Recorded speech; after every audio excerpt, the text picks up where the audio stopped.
இப்போ திமுகவிற்கு தினகரன் ஓவராக சப்போர்ட் பண்ணுறாரு, முதல்வர் பக்கம் சப்போர்ட் பண்ணுறாரு, செந்தில் பாலாஜிக்கு க்ளீன் சீட் கொடுத்தாரு, சில பத்திரிகைகள் எழுதியிருக்காங்க. அவர்களுடைய அறியாமை தான் காமிக்குது.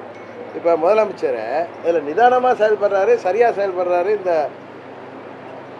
கரூர் விபத்து நிகழ்ச்சியில் அவருக்கு ஒன்று விஜயையோ அவர் கட்சிக்காரர்களே பழிவாங்கும் எண்ணம் இல்லை என்பது அவருடைய செயல்பாட்டிலையும் பேச்சிலையும் தெரியுது. எல்லாவற்றிற்கும் மேலாக சிலர் சொல்வது போல திரு விஜய் அவர்களை இதில் கைது செய்தால் இது ஒரு தவறான முன்னுதாரணமாக வருங்காலத்துக்கு ஆரம்பிடும். எல்லா கட்சிகளும் மாநாடு நடத்துகிறோம், எல்லா கட்சிகளும் மீட்டிங் நடத்துவோம், பொதுக்கூட்டம் நடத்துவோம், கண்டன ஆர்ப்பாட்டம் நடத்துவோம், உண்ணாவிரதம் நடத்துவோம், பேரணி நடத்துவோம், ரோட் ஷோ நடத்துவோம்.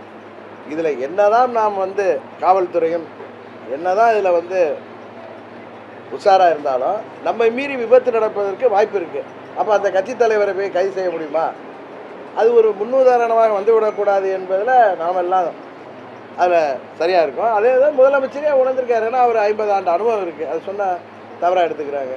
ஒரு அனுபவமிக்க தலைவராக, அதுவும் ஆட்சி அதிகாரத்தில் இருக்கிறவர், ஒரு விடுகிற சவாலையெல்லாம் அவர் பெரிதுபடுத்தாமல் அவங்க கூட்டணி கட்சிகளை சேர்ந்த நண்பர் திருமாவளவன் போன்றவர்கள் கொடுக்குற அழுத்தத்தை எல்லாம் தாண்டி அவர் யோசிக்கின்ற பொழுது நாளைக்கு வருங்காலத்தில் இது ஒரு தவறான முன்னுதாரணம் ஆகிவிடும், நாளைக்கு திமுகவையும் பாதிக்கும், எல்லா அரசியல் கட்சிகளுக்கும் பாதிப்பு ஏற்படும், இது ஒரு தவறான முன்னுதாரணத்தை உருவாக்கி விடக்கூடாது என்று முதலமைச்சர் நினைக்கிறாருன்னு சொல்கிறத என்ன தவறு இருக்குது இதில் போய் இது போய் நான் அவருக்கு ஒரே தெரியாக சப்போர்ட் பண்ணுறேன்னு சொல்கிறது நியாயமாக பேசினா சப்போர்ட்டா?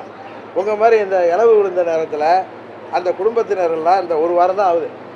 இந்நேரம் அவங்கெல்லாம் இந்த துயரத்தில் எவ்வளோ கஷ்டப்பட்டுருப்பாங்க. அவங்க தொலைக்காட்சிகளும் பத்திரிகைகளை படித்தா அந்த நேரத்தில் கூட்டணி பற்றி பேச்சுகள் நடத்துகிறார்கள்னா எவ்வளவு வருத்தப்படுவார்கள்.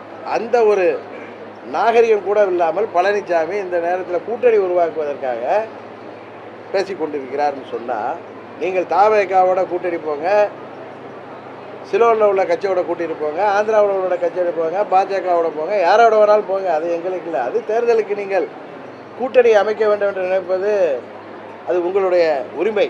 ஏன்னா உங்களால் தனியாக ஒன்றும் முடியாதுன்னு தெரியும் எடப்பாடி பழனிசாமியால். அதனால் நீங்கள் யாரை வேண்டுமானாலும் கூட்டணிக்கு தேருங்கள். ஆனால் இந்த நேரத்தில் தாவேகாவை நீங்கள் கூட்டணிக்கு வர வேண்டும் என்ற ஒரு நரித்தனமாக குள்ள நரித்தனமாக நீங்கள் குற்றச்சாட்டை எல்லாம் ஆட்சியாளர்கள் போடுறீங்களே. நீங்கள் ஆட்சியில் இருந்தப்ப நடந்துச்ச 13 உயிர்களை குருவியை போல் சுட்டாங்களே, அதுக்கு பொறுப்பேற்றிட்டீங்களா? நீங்கள் அன்றைக்கு உங்களை தானே கைது செய்யணும். அப்படின்னா